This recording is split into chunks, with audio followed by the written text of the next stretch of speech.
કેન્દ્ર બન્યું। 94.89 લાખના સાયબર ફ્રોડમાં દુબઈ કનેક્શન ધરાવતા શખ્સો સામે ફરિયાદ।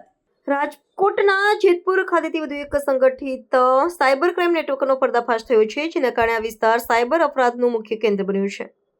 પોલીસ દ્વારા 94.89 લાખ રૂપિયાના સાયબર છેતરપિંડીના મામલામાં અન્ય 10 શખ્સો સામે ફરિયાદ દાખલ કરવામાં આવી છે। આ કૌભાંડમાં જેતપુરના યુવાનોનો બેંકમાં ડમી ખાતાઓ ખોલાવવા માટે દુરુપયોગ કરવામાં આવ્યો હોવાનું બહાર આવ્યું છે।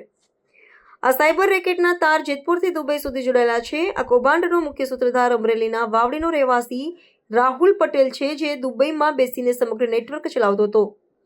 તે જૂનાગઢના હર્ષદ દેસાઈ મારફતે જેતપુરના સ્થાનિક એજન્ટો કેવલ સીતાપરા અને પાર્થિવ ગોવાણીના સંપર્કમાં હતો। આ એજન્ટોએ સામાન્ય નોકરી કરતા યુવાનોને 1% કમિશનથી લાલચ આપીને યુનિયન બેંક, SBI અને બેંક ઓફ બરોડા જેવી બેંકોમાં તેમના ખાતા ભાડે રાખ્યા હતા। આરોપીઓ દેશના મહારાષ્ટ્ર, કર્ણાટક, પંજાબ, તેલંગાણા, ઉત્તરાખંડ અને કેરળના લોકો સાથે છેતરપિંડી આચરતા હતા। છેતરપિંડી દ્વારા મેળવેલા નાણાં આ ડમી બેંક ખાતામાં જમા કરીને રોકડ ઉપાડ્યા બાદ આંગળીયા મારફતે મુખ્ય સૂત્રધાર સુધી પહોંચાડવામાં આવતા હતા। પોલીસ દ્વારા આંતરરાજ્ય અને આંતરરાષ્ટ્રીય કક્ષાના આ નેટવર્કને તોડી પાડવા માટે સઘન તપાસ શરૂ કરવામાં આવી છે।